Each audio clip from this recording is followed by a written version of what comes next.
No. What I'm saying is that those inside are using the outside, and those outside people, they work together with the so-called Fulanis to commit the atrocities. But I do not believe it is a simple Fulani man because of cattle or grazing or anything, and they are killing us. No. Those who do the killings are different from the actual local Fulani people that stay with us. And I've just told you, the local Fulani people, they are still there. But they use them as a cover to commit the atrocities. And I stand by it. And I've given you reasons why I stand by it. Because when you see the so-called Fulani man, they say he is having an AK-47 with cattle and all whatnot. I've told you the price of an AK-47, and I stand to be corrected. But I'm almost certain it may not be less than 300, but on the average about 400,000. Hold on. Malpa? Yeah, just wondering, do you think that this is isolated? Recall that before now, we had also seen cases of cattle rustling, especially in states like Zamfara, where herdsmen were killed. The local Fulani herdsmen there were killed by, these bandits who took their cattle from them.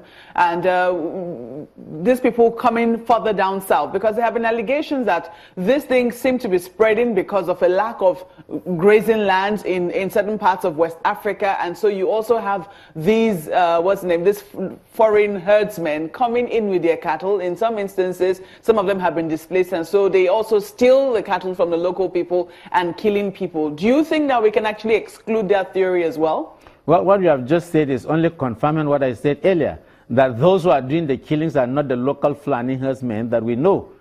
You see, because if they were the ones, they wouldn't be doing that. So if people are coming from outside for cattle rustling and all whatnot, it also only confirms that, look, these people are not the local people who have lived for decades. For example, myself, for over 60 years.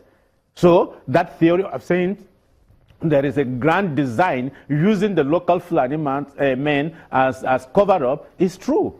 You see what you have said? Because if you look at it, if those who are coming to steal the cattle, are they Fulanis? That they come to steal Fulani cattle? Myself, I had over 100, they were stolen. Do you get it? But the interesting thing about it is that the governor of Kaduna State, he employed the services of soldiers and Air Force to wipe them off from Briningwari area. And yet he cannot do the same thing for southern Kaduna. The federal government went to Zamfara and did exactly the same thing. They have a military battalion and Air Force to wipe them off. And the same federal government cannot do that for southern Kaduna? Have we heard, except yesterday or so, the president, under a situation like this, will not make a comment? I never heard a comment from Obasanjo. I did not hear a comment from Jonathan. I did not hear a comment from Babangida. I did not hear a comment from Gawan. I never heard a comment from the vice president, Osinbanjo, to condemn those things. Is that not a conspiracy of silence at the highest level and so disgraceful to the whole country and internationally? If we go to Sierra Leone, to Liberia, and all other countries of the world to keep peace, if we can send messages of condolences to people within minutes, then they say what has been happening in southern Kaduna does not deserve the visit of the president himself. I don't even talk of vice president. Hold on. Dr. Dogo, if I may come in here. The reason I ask this question is because, there have also been allegations. You have alleged that this is a jihad. You've named all the leaders whom you haven't heard from. We've heard the Sultan condemn the killings in southern Kaduna, and we've now seen, these measures being taken to try to stop the killings. Now, if you also agree that there could be another dimension where foreign herdsmen or foreign bandits, as the case might also be involved in this, why do you think that this is a jihad?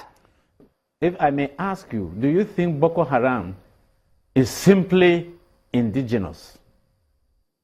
If it is not, why do you think that this one would be?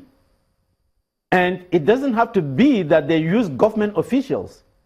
But it is not impossible, too, that government officials who are sympathetic to them will know and will do nothing about it. And so that is where the conspiracy theory comes in, that there is a collaboration to ensure that they do exactly what is happening. Yesterday, you heard on the news when the army caught the chairman and I think the vice chairman of a local government who have been supporting and harboring Boko Haram. That is a reality of life. So people at different levels have their agenda and they can go ahead to do it. It does not necessarily mean that it has to be those people who are supposed to impose. Let me say this. On the 24th of December, several trucks of soldiers and police passed my hometown to Kafanchan. We saw them. Several. In fact, by my count, before I left where I was, more than 15. The same 24th, with 24-hour curfew, our people were being slaughtered as goats. Where were those military and policemen? We want to know where they were. Not only like that, to worsen the situation, when these people were killed, they were carried to the General Hospital, Kafanchan. The General Hospital was locked. Wouldn't I say now that there is a conspiracy to have maximum casualty? When there is curfew, hospitals are not locked. Hospitals are left open to attend to emergencies and others. In fact, military, armed forces are not. The question, somebody said that they talked to the police or the soldiers and said they have not been given instructions. What is the primary function of a policeman? To protect life and property. And therefore, you do not need an instruction to stop crime. As a policeman, you should arrest and stop crime at any point in time, whether or not you are given instructions. In fact, anybody that says he should be given instructions before he stops any crime, even you as a civilian, then you are not fit to exist. Because all of us have the responsibility and the duty to stop any form of crime, wherever we find ourselves. And we don't have to be given orders, not to talk of security agencies. Isn't it a shame to hear something like that? I said, I did not hear it, but I was told. And it was alleged that they were there, and the killings were there. Now, you ask this pertinent question. Why the curfew 24 hours? How managed did those people get to walk to this place? Which passage did they pass to go? And where were the security people? What took them there? They went there to celebrate and supervise the killings? I was feeling so disturbed when I watched the Inspector General of Police trying to argue with respect to the number of people that were killed. At his level, he doesn't need to get involved in that. Even if it is one person, like Jonathan said, that his political ambition is not worth the life of one single person. Even if it is one person, he doesn't need to argue about that. Because we are pained, we are grieving, we are mourning. So whatever we say, what I expected from him is to say, look, sorry, we will do whatever we can to maintain peace and order, not to argue or to criticize Khan or to say that these people are telling lies, that there are 800 corpses. I can tell you, those who have been killed of recent in southern Kaduna are more than 1,000. We heard stories where women, pregnant women were slaughtered, they cut their stomachs, brought out the fetus and divided that into pieces. No Fulani man will do that, just like that. An ordinary Fulani man. Dr. Dogo. It is painful. It is hurtful. And many of us have been in tears during this Christmas because of what has been happening. You say you're happy that the president said he has given a directive for quick action. I will be happier if this directive is implemented this January. But even more glad if the president should take steps to visit southern Kaduna and see with his own naked eyes. You see, at times I sit down to say, I thank God for media houses like yours who have taken steps to record some of these things. But there is still more to do. Media houses all over the country and internationally need to go to southern Kaduna and have accurate, documentation of this. My history teacher of blessed memory, Professor Oni said, not to know what happened before you were born is to forever remain a child. We teach history not with the purpose of producing historians. And we teach history not without the purpose of not producing historians. What I mean by this is that that documentary you people will have can help to solve problems that may come in the future. And all media houses, I am appealing to take steps. Go to southern Kaduna, to these villages. We are talking of 800. You know, 800 is what you kill. What are those who were born inside their houses beyond recognition?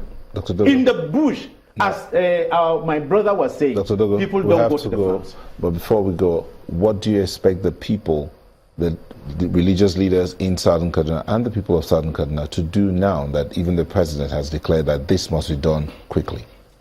Well, I will start by saying no revenge so complete as forgiveness.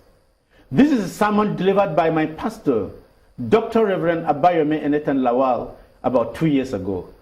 It has never gone out of my memory that there is no revenge so complete as forgiveness. Thank you. And that is to say, no, I have not finished. That's to say, I ask our people to forgive about the past.